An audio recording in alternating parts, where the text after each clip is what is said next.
On May 31st, 2009, around 8 p.m. local time, Air France Flight 447 was pushed back from the gate at Rio de Janeiro International Airport in Brazil with a destination of Paris, France. The route from Rio de Janeiro to Paris crosses the Atlantic Ocean, starting in Brazil, traveling over the northern Atlantic, and approaching the mainland of Europe before landing in Paris. This flight typically takes about 12 hours. The aircraft involved was an Airbus A330-2000, the newest in Air France's fleet. It underwent a major overhaul in April 2009 and had accumulated about 19,000 flying hours at the time of the incident. Two General Electric CF6 engines powered the aircraft, with no documented issues.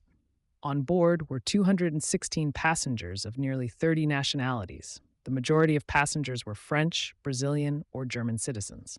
The passengers included business and holiday travelers. This aircraft is designed for two pilots. However, the 13-hour duty time for the Rio to Paris route exceeds the 10 hours permitted before a break is required, according to Air France's procedures. This duty time includes flight duration and pre-flight preparation. To comply, Flight 447 was crewed by three pilots: the captain, 58-year-old Marc Duo, who had almost 11,000 flying hours, more than 6,000 of which were as a captain, including 1,700 hours on the Airbus A330.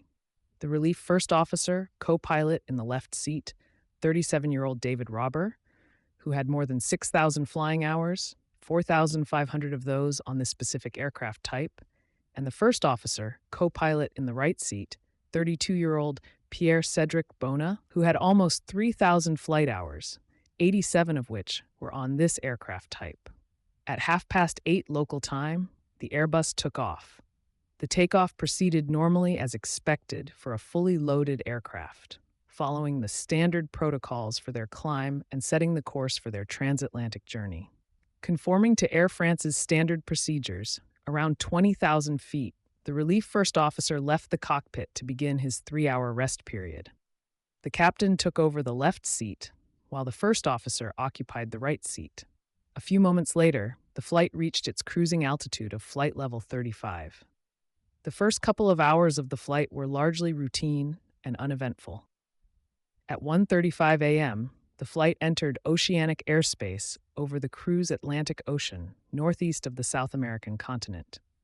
During that time of year, the Mid-Atlantic region was known for its typical weather patterns, characterized by a broad band of thunderstorms stretching across the intertropical convergence zone.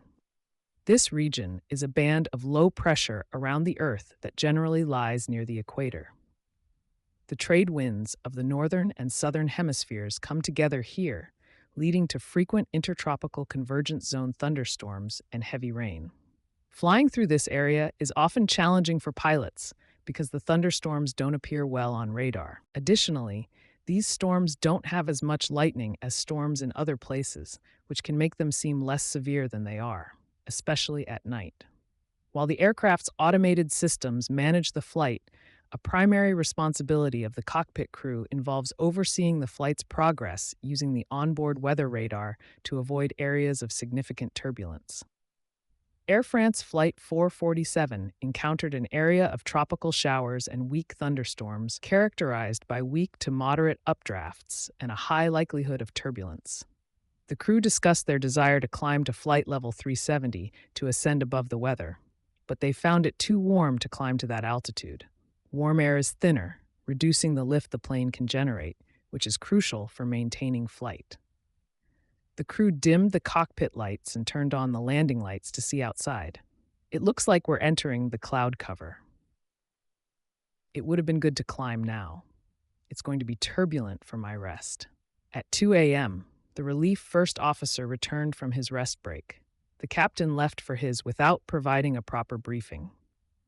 Consequently, the first officer, now the pilot flying in the right seat and the designated pilot in command in the captain's absence, informed the relief first officer about the inability to climb and anticipated turbulence ahead. Similar to recent encounters, 6 minutes later, the two first officers notified the cabin crew of the upcoming turbulence, expected in 2 minutes. The turbulence ahead turned out to be moderate. Despite having the autopilot engaged, the bank angle fluctuated between roughly 3 degrees to the right and 5 degrees to the left. The first officer adjusted the radar gain setting to increase its sensitivity and suggested a deviation to the left. They turned the aircraft 12 degrees left of the intended track to avoid the worst of the weather. 2 minutes later, the aircraft encountered an updraft. A sound typical of ice crystals hitting the fuselage was heard. The pitot tube started picking up ice particles. Normally, this would not be a problem, but if the concentration of pitot tubes starts picking up ice particles high enough, they can clog them faster than the built-in heaters can melt them. The A330 has 3 pitot tubes, one each for the captain, the first officer, and the standby instruments. Each pitot tube measures the pressure of the oncoming air, which is then compared to the static pressure to derive the plane's airspeed. This data is used to calculate a number of other parameters, including Mach number, vertical speed, and altitude, which are displayed instantaneously to the pilots. But if ice crystals clog the pitot tubes, air cannot enter them, causing the measured pressure to drop, which in turn causes a decrease in indicated airspeed. On Flight 447, as all 3 pitot tubes filled up with ice, the airspeed readings quickly became invalid and fell from 275 to 139 knots. This started a chain reaction of problems. The autopilot disconnected, and the flight director bars disappeared. The aircraft's flight control law changed from normal to alternate, leading to the shutdown of many built-in protections such as angle of attack, overspeed, and bank angle protection. Therefore, the aircraft became more sensitive to roll inputs. I have the controls. The aircraft rolled right, and the first officer began hand-flying the aircraft, making nose-up and left roll inputs. The auto thrust disconnected and went into thrust lock mode, freezing the power setting at 83%. The pitch attitude rose to 6 degrees, and the vertical speed increased through 1,800 feet per minute, triggering the stall warning. A stall happens when the aircraft's wings can no longer generate enough lift. This loss of lift leads to a sudden decrease in the aircraft's ability to stay airborne, causing it to drop or lose altitude rapidly. The first officer struggled to regain control over the bank angle and over-controlled the roll input with a series of left and right bank movements. The control inputs were exactly out of phase with the roll motion. After a challenging period, he gradually managed to stabilize the roll over the next 30 seconds, which silenced the stall warning. Just seconds later, the airspeed indicated on the standby instrument began to decay once more, dropping sharply from 270 to 73 knots. The aircraft's pitch increased by 11 degrees, and its vertical speed increased through 6,000 feet per minute. The first officer continued to make nose-up inputs, and the pitch attitude increased to 16 degrees. A series of small roll movements began. He countered each with lateral stick input. The stall warning was triggered again, and amidst the chaos, attempts were made to call the captain back by ringing a call chime in the crew rest area. The stall angle of attack was reached, causing the aircraft to shake as it entered an aerodynamically unstable condition. Thrust was increased to tower. The first officer continued to make nose-up inputs, resulting in the aircraft maintaining a shallow climb above all. Try to touch the lateral controls as little as possible. The rolling continued, and the first officer's inputs increased, using up to full left and right stick inputs to counteract them. The ice blocking the pitot tubes had melted, and all 3 airspeed indicators displayed the correct readings of around 180 knots. It became clear that they were flying too slowly for this flight level, as the normal airspeed for their flying altitude was about 260 knots. Seconds later, the aircraft reached its maximum altitude of almost 38,000 feet. It had gained 3,000 feet in just 1 minute and 7 seconds since the autopilot disconnected.